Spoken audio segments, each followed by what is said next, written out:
So we have seen a basic mechanism of transcription with the help of a prokaryotic bacteria, or I mean to say कि whatever transcription mechanism is there, it is a basic mechanism and it is similar in prokaryotes as well as in eukaryotes. तो उसमें हमने देखा कि किस तरह से there are transcription units कैसे प्रेजेंट होती हैं, in which we have seen the promoter site, termination site, promoter site associated with sigma factor and the terminator site associated with rho factor, and there was a single RNA polymerase enzyme which was DNA dependent RNA polymerase enzyme and capable of transcribing all kind of RNAs, that is messenger RNA, ribosomal RNA and transfer RNA.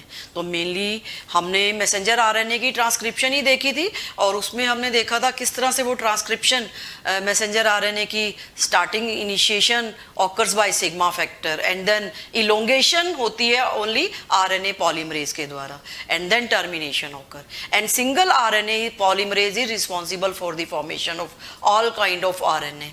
ये तो already mentioned है ही है prokaryotic bacteria के polymerase enzyme के बारे में, and this enzyme is capable of synthesizing all kind of RNA. सब RNAs की ये सिंथेसाइज करता है, को बनाता है सब तरह के, और more over messenger RNA which is formed is polycistronic. What does it mean? It is capable of forming all kind of polypeptides or various polypeptides simultaneously with the help of structural genes, because these structural genes were under the control of a single switch. एक single switch और single gene के द्वारा we can say they were regulated. That is why we can say the messenger RNA formed is polycistronic in nature. But this is not the case in case of eukaryotes. जैसे कि basic mechanism similar होते हुए भी lots of complexities are associated with eukaryotic transcription, and from the very starting से ही थोड़ी सी complication start हो जाती हैं, because they are having chromatin network structures. जितना भी ये यूकैरियोटिक क्रोमोसोम और जेनेटिक मटेरियल डीएनए होता है, it is very much coiled और बहुत ज़्यादा कंटेंट है as compare to that of prokaryotic content, जिसमें न्यूक्लियस नहीं होता, एक सिंगल क्रोमोसोम सेंटर में होता है. But this is not the case in case of eukaryotes. तो यूकैरियोट्स में लार्ज अमाउंट ऑफ डीएनए के बावजूद there are some associated proteins, histone proteins present होते हैं, and they further complicate the process of transcription. And moreover basics जो भी similarities होते हुए भी व्हाट आर वेरियस डिफरेंसेस, कुछ ऐसे पॉइंट्स हैं जिनको हम main that we can see, और we should not move towards the whole mechanism of RNA transcription. हमने पूरे मैकेनिज्म को तो नहीं देखना, that will be very much complex, बहुत कॉम्प्लेक्स हो जाएगा. We have to move according to NCERT. That is why we should know कुछ ऐसे डिफरेंसेस वो क्या हैं यूकैरियोटिक ट्रांसक्रिप्शन में दैट वी सी नाउ. तो फर्स्ट ऑफ ऑल अगर हम बात करें तो there was a Pribnow box in prokaryotes which was present from the starting point. अब इस केस में यूकैरियोटिक ट्रांसक्रिप्शन में अगर हम देखें ना, तो we will go on calculating the differences. Eukaryotic transcription में 5 to 6 मेजर डिफरेंसेस जो हैं वो हम देखते हैं वो क्या है. तो बेसिक मैकेनिज्म हम स्टार्ट करें तो जैसे कि डीएनए का ये पार्ट है यूकैरियोटिक क्रोमोसोम, और उसमें जो भी स्ट्रक्चरल जीन्स हैं और ट्रांसक्रिप्शन यूनिट है, it is having the promoter site. Promoter site मान लो यहाँ से स्टार्ट होती है end terminator is at the 3' end. 3' end पे then it is measurement we have also taken from the coding strand. ऊपर का स्टैंड कौन सा है, coding, and actually it is not coding for anything. जैसे कि हमने लास्ट सब कुछ देख ही लिया है. Non coding stand is acting as a template stand which is always in a 3-5' direction. ठीक है, this 3-5' stand will be acting as a template stand. Transcription unit हमने ऐसे ही देखी थी ना. तो अब इसमें what I want to tell you where the Hogness box is situated. Hogness box is a start near about a sequence of near 6 base pairs. 6 base pairs which are located from the start point. जैसे कि अगर हम ये मानते हैं ये promoter site है, इसकी लेफ्ट साइड पे 25 बेस पेयर्स, 5' हम यहाँ लिख लें, इसको थोड़ा सा बीच में से रिमूव कर देते हैं. तो near about 20 to 25 base pair towards the left side. Why we have denoted it with minus? Because it is located upstream on the 5' coding stand पर. अगर हम पहचाने ना तो 25 base pair towards the left side there is present an Hognose box. कौन सा box है? Hognose box, and it is a recognition site of the RNA polymerase enzyme. RNA polymerase भी इसमें different होते हैं. There is a clear cut division of labor which enzyme will form the transfer RNA, which will form the messenger or heterogeneous RNA, or which will form the ribosomal RNA. There is a clear cut division of labor. वो 3 RNA polymerase के द्वारा complete की जाती है, वो अब हम देखेंगे. लेकिन जो RNA polymerase second है, which is concerned with formation of heterogeneous or primary transcript और heterogeneous, और आफ्टर heterogeneous की प्रोसेसिंग के बाद we can call them fully functional messenger RNA. तो एट प्रेजेंट मैं अभी आपको यही बता रही हूँ कि मैसेंजर आरएनए जो कि प्रोसेसिंग के बाद बनता है इन केस ऑफ यूकैरियोट्स. ठीक है, तो उसकी ट्रांसक्रिप्शन के लिए RNA polymerase second enzyme will recognize Hogness box which is situated near about -25 base pair towards the left side of the promoter end. Promoter end के लेफ्ट साइड पे ये situated है, which is this box. This is Hognose box, and it is a recognition site. First recognition site is there. Moreover, there is again एक second recognition site is also there, जो कि इसी promoter end से 70 base pair towards left side पे situated होती है. और जो भी ये RNA polymerase enzyme है, it is able to recognize on this side, and then it will associate with promoter site for the starting of transcription process. So there is a first difference is that कि near about 25 base pairs towards the upstream towards the coding strand. Coding stand के ऊपर present होता है, लेकिन prokaryotes में क्या था? There was 10 base pair and it was called the Pribnow box. ठीक है, अब इसमें हम नाइट्रोजन बेस पेयर देखेंगे ना, तो इस होगनेस बॉक्स में AT and AA 6 nitrogen base pairs present होते हैं. ठीक है, and they are making the Hogness box बनाते हैं, जिसको हम टाटा बॉक्स कह सकते हैं.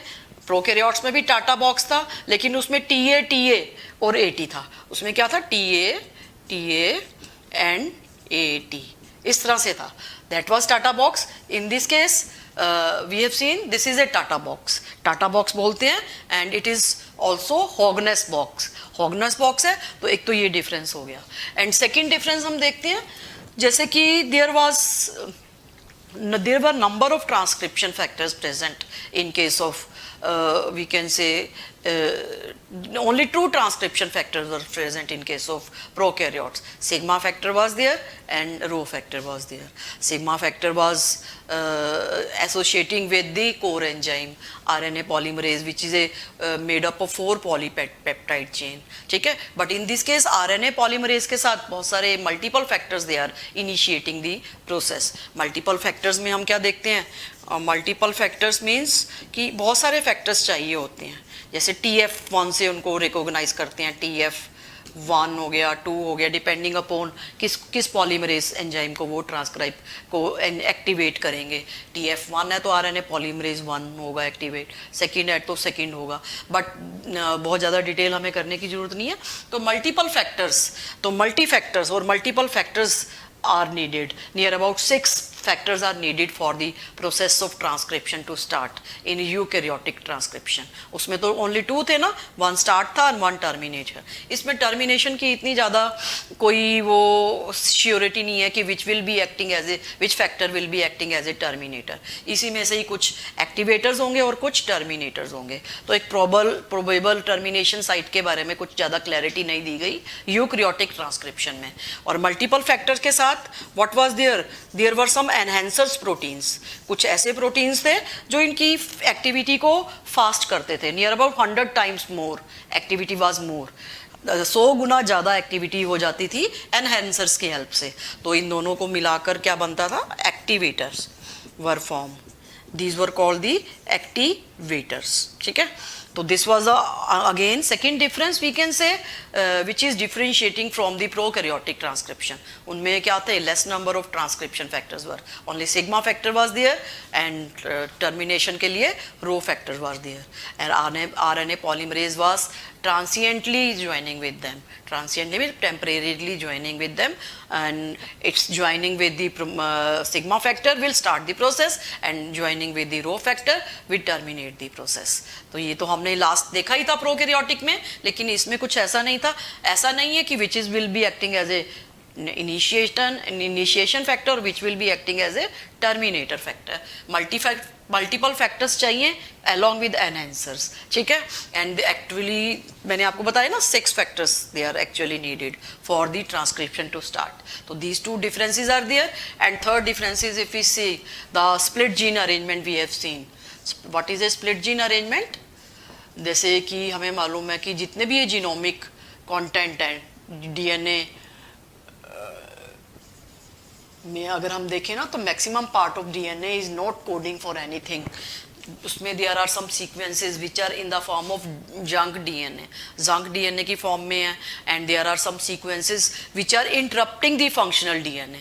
स्ट्रक्चरल जीन्स के अंदर कुछ ऐसे जीन्स प्रेजेंट होते हैं which are non functional, and these non functional genes are present are called the introns. And this exons which are functional genes are interrupted by the introns. जैसे कि हम example लेना, in what manner split gene arrangement we can show. These are exons, exon 1, exon 2, exon 3, exon 4. Suppose we have considered 4 exon, तो उनके बीच में there are split genes, there are some non-functional regions. जैसे इसमें 3 non-functional regions आ गए ना, I mean to say 4, तो इसमें कितने हैं exon which are functional. Functional कितने आ रहे हैं, actually they are responsible for transcription.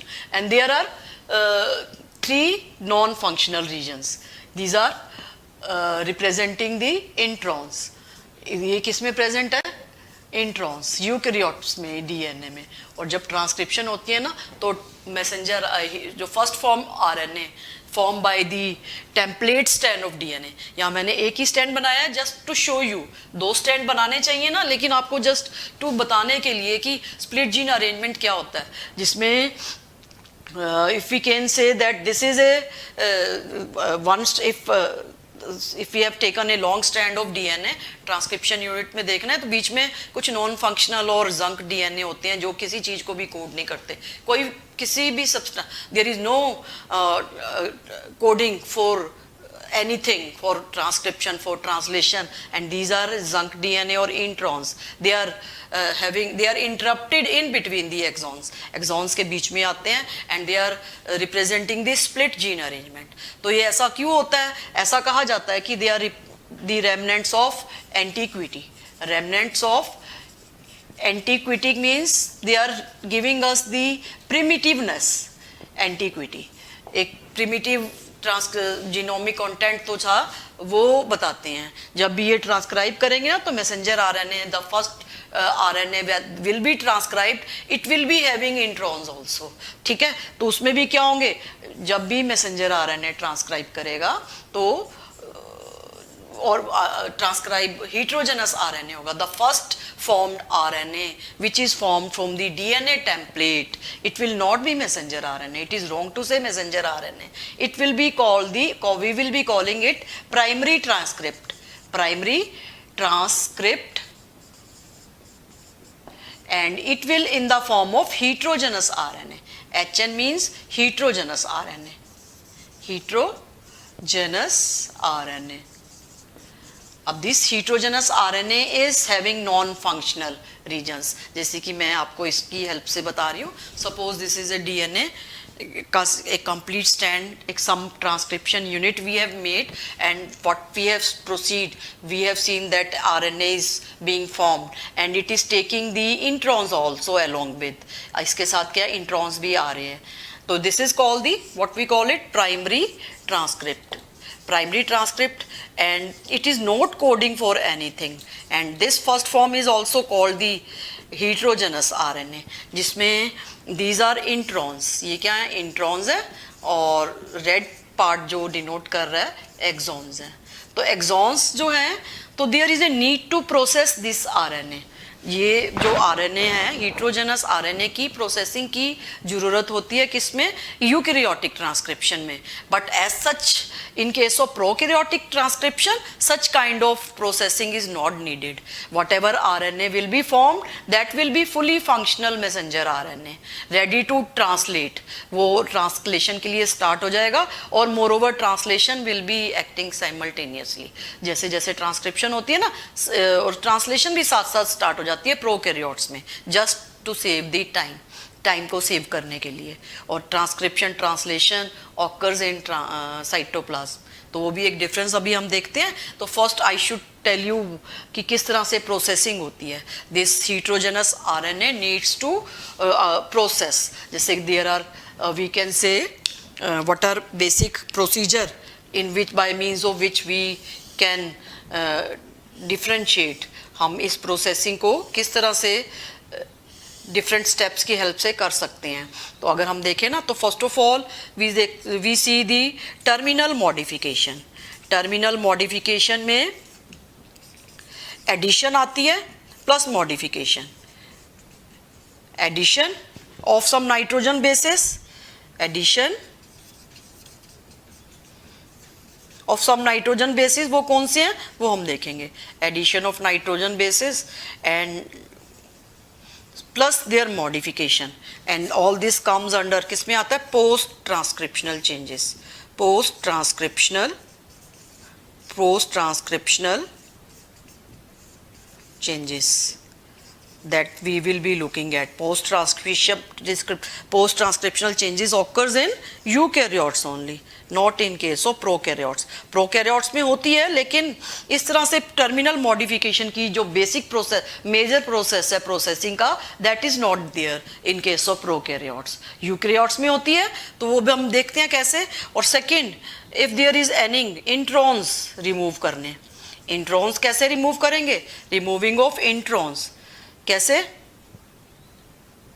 Bye cutting and splicing, ठीक है ना। जहाँ पे भी इंट्रॉन्स प्रेजेंट होंगे वहाँ कट हो गए, न्यूक्लियसिस एंजाइम, वहाँ पे कटिंग होगी, and then splicing will be there. Splicing और cutting will be there. Splice कर देना with the help of spliceosome, spliceosome की हेल्प से, ठीक है।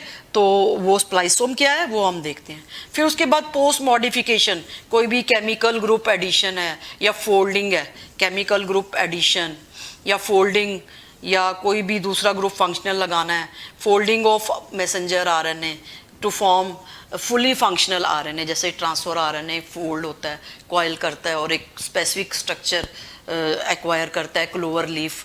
तो ऑल दीज चेंजेस, और वो चेंजेस तो प्रोकैरियोट्स में भी देखने को मिलती हैं, ट्रांसफर आरएनए और रिबोसोमल आरएनए में। तो ये 4 बेसिक मैकेनिज्म की हेल्प से हीट्रोजेनस आरएनए क्या बनाता है? फुली फंक्शनल आरएनए बनाता है। Fully functional messenger RNA which is ready for the process of translation or for the process of protein synthesis is formed. तो first form RNA is heterogeneous RNA. Heterogeneous है जिसमें exon के साथ introns भी हैं। Introns are junk which are not coding for anything, किसी भी ना ही ट्रांसक्रिप्शन में और ना ही ट्रांसलेशन में वो कोड करती है। डीएनए में स्टार्टिंग से चले आते हैं, हीट्रोजेनस आरएनए में प्रेजेंट होते हैं, and they are remnant of antiquity. ऐसा कहा जाता है कि बहुत स्टार्टिंग से, ग्रीक टाइम से ही, जब भी और उससे भी पहले जब भी आरएनए की डिस्कवरी हुई थी as a genetic material, these were present, and they are tailing the also the dominance of RNA world. RNA world की कि आरएनए के ऊपर ही all of the process depend करता है, जितने भी फैक्टर्स हैं। RNA firstly it was genetic material, तो अब तो नॉन जेनेटिक आरएनए भी है। It has a catalytic role, and catalytic role we have seen in bacteria also, कि उसमें कुछ यूनिट्स जो होती हैं कैटालिटिक रोल भी परफॉर्म करती हैं, वो भी हम देखेंगे बाद में। तो ये सब चीज़ें, आई मीन टू से कि there is a dominance of RNA world. RNA ही स्टार्टिंग में डोमिनेंट था, और स्टार्टिंग से ही कुछ ऐसे ट्रांसक्रिप्ट चला आ रहा है which is telling us that this such kind of RNA was present in initial heterogeneous RNA, and then again further these days it is transcribing, it is processing to form a messenger RNA. अब इनकी processing के कारण messenger RNA बन रहा है, ठीक है। तो अब मैसेंजर आरएनए में ये पोस्ट ट्रांसक्रिप्शनल चेंजेस में what we have to see, first step इसमें देयर इज ए कैपिंग। क्या होता है? Capping process is there. What is a capping? जो भी हीट्रोजनस आरएनए होता है ना, उसकी 5' एंड पर, यानी कि promoter side 5' and prime' and पर, जैसे ट्रांसक्रिप्शन स्टार्ट होती है ना 5' 3' एंड की तरफ, तो जो नई आरएनए स्टैंड की चेन बनती है 5' एंड पर there is a capping of addition of 7 methyl guanosine triphosphate.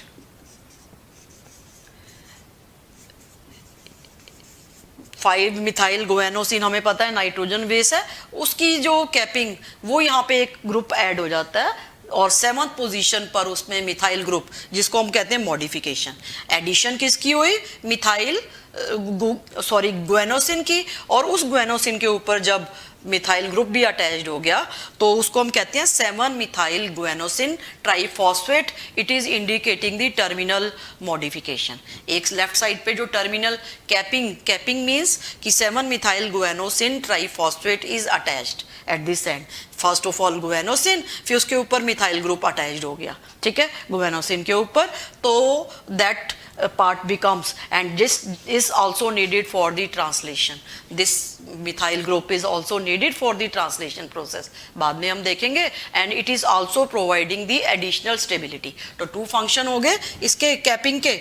एक तो ये स्टेबलाइज करता है आरएनए को, स्टेबलाइजिंग आरएनए, जो भी आरएनए बना है उससे स्टेबलाइज करता है, and needed for the second, needed for the translation, for the translation process, ठीक है। अब सेकेंड इसमें देखते हैं, there is an what we can say, these introns are present, they just coil, they form a loop like structure.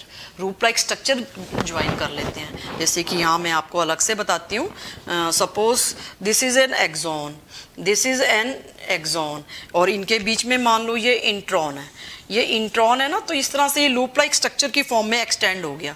और इसमें there are some small nuclear ribonucleoproteins, कुछ ऐसे फैक्टर्स होते हैं वो अटैच्ड हो जाते हैं इस साइड पे भी और इस साइड पे भी। What we call them small nuclear ribonucleoproteins, ribonucleoproteins. अब ये भी कैसे बनते हैं, कॉम्प्लेक्स वर्ड है ना, इनको हम स्मॉल न्यूक्लियर रिबोन्यूक्लियोप्रोटीन्स को हम इस तरह से भी डिनोट कर सकते हैं, स्मॉल न्यूक्लियर रिबोन्यूक्लियोप्रोटीन्स। इनके बारे में हम ह्यूमन जीनोम प्रोजेक्ट में भी पढ़ेंगे कि इनका क्या फंक्शन है। They are just for the process of finishing of the heterogeneous RNA और for the processing of the heterogeneous RNA. And these small nuclear ribonucleoproteins, how they are form, firstly they will join with small nuclear RNA के साथ कुछ protein join कर जाते हैं, and what they form small nucleo-ribonucleoproteins, and they form a spliceosome.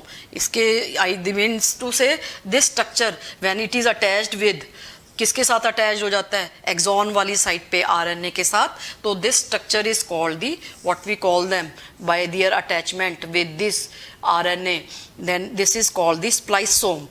A spliceosome बन जाता है, spliceosome like structure, and this spliceosome is then later on removed, बाद में रिमूव्ड हो जाता है और बीच में एक्सॉन व्हाट डू वी के ऐड हो जाते हैं। और उससे पहले there is a tailing also. Second process में आपको बताना भूल गई, सेकेंड में टेलिंग होता है। टेलिंग में क्या होता है, there are tail of 3' end पर पॉलीएडिनाइलेटेड नियर अबाउट 200 से 300 नाइट्रोजन बेसिस, किसके, एडिनाइलिक एसिड के। एडिनाइलिक एसिड क्या है, एडिनोसिन ट्राई एडिनाइलिक एसिड, जिसमें एडिनोसिन है, एडिनाइलिक एसिड इज अटैच्ड तो these 200 to 300 nitrogen bases adenylate group, जिसमें एडिनाइलिक एसिड है, जिसमें एडिनिन प्रेजेंट है, और वो एडिनिट कितने हैं, near about 200 to 100 nitrogen bases क्या हो जाती हैं, टेलिंग 3' एंड पे अटैच हो जाते हैं, और ये भी क्या करते हैं, स्टेबलाइजिंग प्रोवाइड करते हैं, but they are not used in the translation. Stabilizing के लिए हैं but they are not use in translation. Translation में इनकी ज़रूरत नहीं है, जैसे कि इसमें थी कैपिंग।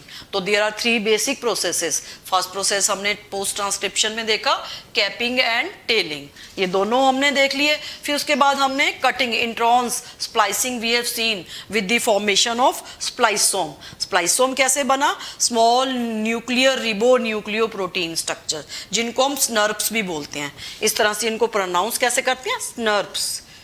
तो दीज आर प्रोनाउंसिएशन तो स्नर्प्स है, और they are form by the association of small nuclear RNA. ये नॉन जेनेटिक आरएनए है जो हम देखते हैं अभी डिफरेंट टाइप्स के आरएनए। ये भी एक चार्ट बना के आई विल टेल यू कि कौन सा enzyme what kind of RNA is form. अभी तो मैं आरएनए पॉलीमरेज सेकंड की बात कर रही हूँ, जो हिट्रोजेनस आरएनए बनाया जिसने, और फिर फर्दर प्रोसेसिंग कैसे हो रही है यूकैरियोटिक में, यूकैरियोट्स में हो रही है, प्रोकैरियोट्स में this process is not needed. Fully functional RNA, messenger RNA जैसे बना वैसे ही वो रेडी टू ट्रांसलेशन प्रोसेस के लिए तैयार हो जाएगा। फिर बाद में post transcript sometimes little bit changes are there, थोड़े कम चेंजेस होते हैं as compare to that of this eukaryotic heterogeneous RNA में के कंपैरिजन में। तो स्प्लाइसोम हमने देख लिया, ये रिमूव हो गया ना। अब इसके बाद जब जितने भी एक्सॉन थे 1 2 3 1 2 and 3 they will be joined. अब ये हमारा फुली फंक्शनल आरएनए है, एक्सॉन सेकेंड, ठीक है, एक्सॉन थर्ड, ठीक है। तो exon 1, exon second and exon third. अब this is a fully functional, we can say messenger RNA, functional messenger RNA. अब इसको हम messenger RNA बोलेंगे, which is ready for the process of what we can say translation. And this messenger RNA is monocistronic. I mean to say there is a single, एक structural gene के लिए एक switch, एक ही switch होगा, एक ही regulator और promoter gene होगा। Single structure gene के लिए जो रेगुलेटर जीन होगा एक ही होगा, यानी कि हर प्रोटीन को अलग अलग से उनके प्रोमोटर जीन चाहिए टू स्टार्ट देयर प्रोसेस, अपने प्रोसेस को स्टार्ट करने के लिए, एक्सप्रेस करने के लिए, ठीक है। और ये जो स्प्लाइसिंग है ना, it is also occurring at the regulatory. ये स्प्लाइसिंग भी बहुत एफिशिएंट प्रोसेस होना चाहिए, एफिशिएंटली होना चाहिए। If it is not there, splicing भी का भी एक तरह से रेगुलेटरी प्रोसेस होता है, जो इसकी रेगुलेशन को, whether it is occurring in a proper manner और नॉट, तो उसके लिए भी regulatory level, there are some regulatory genes are present, ठीक है। कई बार क्या होता है, some errors are there, and इसका एग्जांपल हम देखते हैं, beta thalassemia disease, which is a error disease form due to the splicing. जब भी मैसेंजर आरएनए की स्प्लाइसिंग हुई थी ना, तो ड्यूरिंग दैट टाइम म्यूटेशन हो गई, यानी कि न्यूक्लियोटाइड जो था ना वो रॉन्ग अटैच्ड हो गया, जिसके बेसिस पे बीटा थैलेसीमिया की जो चेन थी ना, जो वो प्रोटीन बनाती हैं एक स्पेसिफिक हीमोग्लोबिन के अंदर, तो वो उस चेन की वो कमी हो गई, जिसके कारण what was there, beta thalassemia disease was there. तो beta thalassemia is best example, lack of polypeptide chain, lack of polypeptide chain of hemoglobin.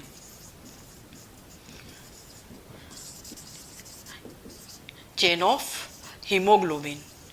और ये कब हुआ, during the splicing process, splicing के दौरान, and during the splicing process. तो इस wrong error से what was there, it resulted into the beta thalassemia disease होगी। आई मीन टू से कि transcription process is also very efficient process, it should be done with high fidelity, and there are some regulatory proteins also. अब कुछ protein की regulation हम देखेंगे कि किस तरह से जितने भी प्रोसेस ट्रांसक्रिप्शन ट्रांसलेशन किया है, इनकी भी रेगुलेशन होती है। तो that is a separate topic, lac operon में हम देखेंगे, और उसमें भी हम देखेंगे कि लैक ऑपरॉन प्रोकैरियोट्स में किस तरह से पॉलीसिस्ट्रोनिक है, लेकिन इसमें वी हैव सीन कि मोनोसिस्ट्रोनिक है। तो इस तरह से ये तो बेसिक डिफरेंस हमने देख ही लिया कि किस तरह से ये यूकैरियोटिक ट्रांसक्रिप्शन में प्रोसेसिंग होती है with the help of these all things. Moreover, there are some more differences of eukaryotic as well as of prokaryotic transcription. तो इसमें first we should know, first I rub then I tell. One major difference is also there, जैसे कि there are 3 RNA polymerase. RNA polymerase 1 eukaryotic transcription में RNA polymerase 1 which is transcribing the, what is there? It is transcribing the ribosomal RNA. Ribosomal RNA is responsible for the formation of ribosome. हम देखेंगे इसमें. और ये non genetic RNA यानी कि not involve in transcription. Non genetic RNA है, transcribe by the RNA polymerase 1. इसके अंदर आते हैं 5.8 RNA रिबोसोमल RNA, 18 RNA रिबोसोमल RNA और 28S रिबोसोमल RNA. ये सब एस सेडिमेंटेशन कोफिशिएंट को बता रहे हैं. S means they are denoting their size. Sedimentation coefficient क्या होता है? सेडबर्ग यूनिट होती है. ये हमने 11th क्लास में पहले स्ट्रक्चरल यूनिट में इसके बारे में देखेंगे. तो आरएनए पॉलीमरेज 1 तो ट्रांसक्राइब करता है ribosomal RNA and these are all forming the different type of ribosomal units. कौन कौन सी यूनिट्स बनाती हैं प्रोकैरियोट्स में एंड यूकैरियोट्स में वो हम देखेंगे.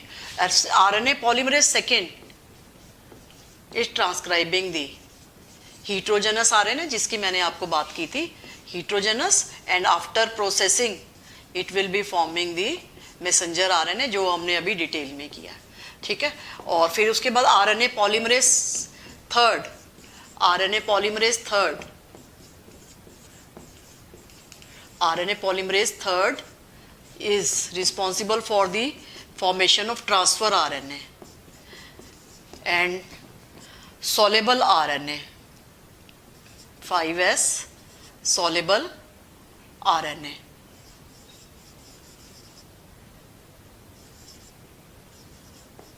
And moreover also small nuclear RNA. Small nuclear जिसको हमने देखा था जिसने स्प्लाइसिंग में हेल्प किया था.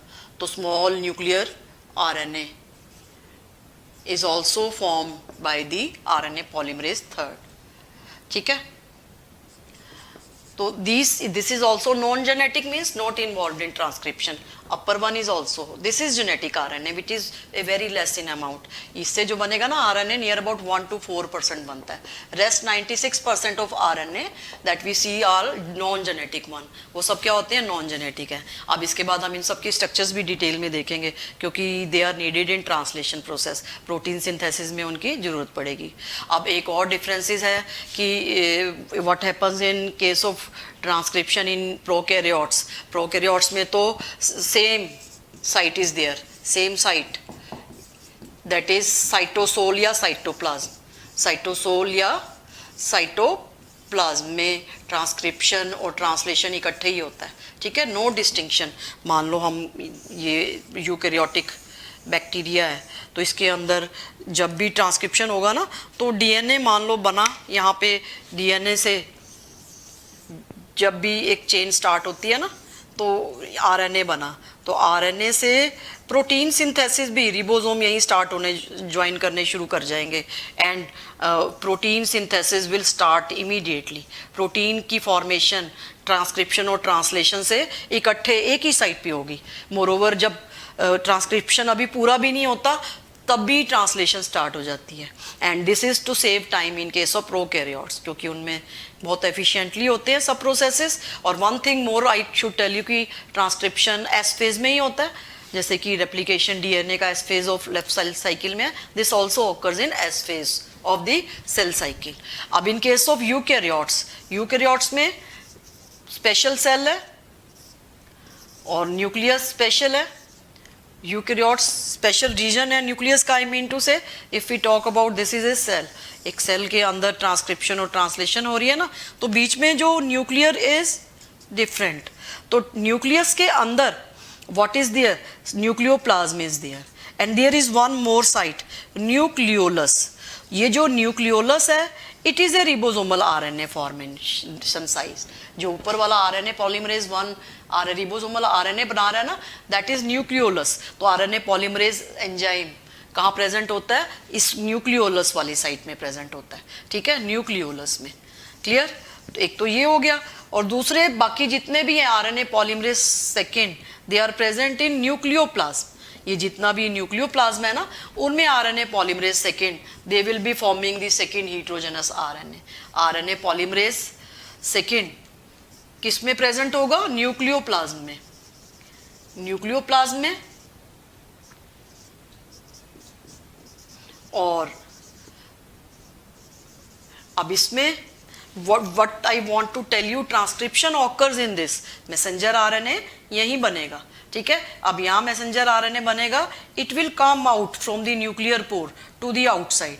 अब ये बाहर आके प्रोसेसिंग भी यहीं होगी, सब कुछ अंदर हो जाएगा। बाहर से फंक्शन, अंदर से जब बाहर आएगा ना, तब ये फुली फंक्शनल मैसेंजर आरएनए होगा एंड रेडी टू ट्रांसक्राइब। अब इसमें वी कैन से ट्रांसक्रिप्शन और ट्रांसलेशन कहाँ होगी? ऑकर्स इन साइटोसोल, साइटोप्लाज्म में होगी सेल के। Translation will occur in cytoplasm, जब मैसेंजर आरएनए बाहर आ जाएगा। Translation in cytoplasm. ट्रांसलेशन अभी हम डिटेल प्रोसेस पढ़ेंगे प्रोटीन सिंथेसिस का, then we will be having clarity, more clarity about this things. तो this translation occurs in cytoplasm and transcription, formation of RNA, heterogeneous RNA और whatever different types of RNA are present. New RNA polymerase तो मैंने आपको बताया कहाँ present होता है? Nucleolus वाले, वहाँ पे होता है रिबोसोमल आरएनए बनता है। Rest 2 are present in the nucleoplasm में होते हैं। जो भी है आरएनए बनेगा कहाँ पे? न्यूक्लियस के अंदर बनेगा and they will come out, बाहर आ जाएंगे। ट्रांसफर आरएनए भी बाहर ही आ जाता है अमीनो एसिड को कैच करने के लिए, और रिबोसोमल आरएनए रिबोसोम्स बनाता है, they also come. Messenger RNA message लेके आता है, यानी कि जेनेटिक इन्फॉर्मेशन लेके आता है। ये सब प्रोसीजर तो हमने अब डिटेल में करना है। अभी तो हम देखने हैं कि ट्रांसक्रिप्शन में क्या क्या डिफरेंसेस हो गए। तो हमने देखा प्रोकैरियोट्स में ट्रांसक्रिप्शन ट्रांसलेशन के लिए कोई डिस्टिंक्ट प्लेस नहीं है। न्यूक्लियोलस, और जैसे कि मैंने बताया कि न्यूक्लियस नहीं है properly organize, the whole process is occurring simultaneously, ठीक है। ट्रांसक्रिप्शन जैसे ही स्टार्ट होता है, साथ साथ ट्रांसलेशन भी स्टार्ट हो जाती है, just to save the time save करने के लिए। लेकिन ये बहुत रेगुलेशन से चाहिए, इसमें everything should be regulated with accuracy. तो न्यूक्लियस के अंदर ट्रांसक्रिप्शन होगा, ट्रांसलेशन कहाँ होगा, यानी कि प्रोटीन सिंथेसिस कहाँ होगी? बाहर होगी। Every RNA, whenever it is formed in nucleus, they will come out to start the process of translation, that is in cytoplasm. Cytoplasm में होगी। तो these are basic differences that we can say the transcription transcription, how transcription differs from that of how transcription differs in eukaryotes from that of prokaryotes. So this is regarding the transcription. Now we see what are various types of RNAs, कौन कौन से different types of RNA हैं और basic machinery क्या है, so that we can proceed further for the process of translation, ठीक है।